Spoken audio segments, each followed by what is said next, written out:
La mise en œuvre de cette antenne est le résultat d'une réflexion conjuguant des éléments d'analyse théorique et pratique, en conjuguant deux critères essentiels, à savoir l'éloignement par rapport à un centre de production et la taille de la population. Une étude a conduit à déterminer les chefs-lieux qui doivent abriter pour la première phase un centre de production. Il s'agit des régions de l'Est, inaugurées le 18 septembre 2020, du centre nord, ouvert le 16 avril 2021, et le sud-ouest, et bien sûr la région de la Boucle du Monde. Cette région, qui compte, selon les données de l'Institut national de la statistique et de la démographie, 1 898 133 habitants, a comme potentiel de production de 1000 cartes par jour.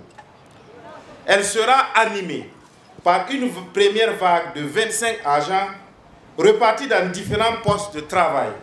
Depuis la phase test jusqu'à la date d'hier, elle a reçu 65 013 demandes et délivré 35 070 cartes nationales d'identité et 1484 sont en cours de production actuellement.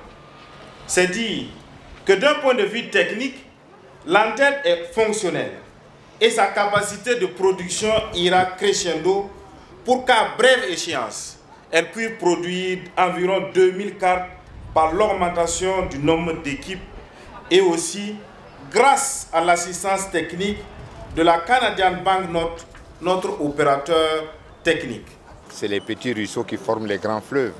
Le fleuve, il va couler de plus en plus fort parce que notre intention est de répandre dans toutes les régions, de décentraliser pour faciliter, j'allais dire, l'acquisition des cartes d'identité. C'est un droit pour tout citoyen. Nous, c'est notre devoir.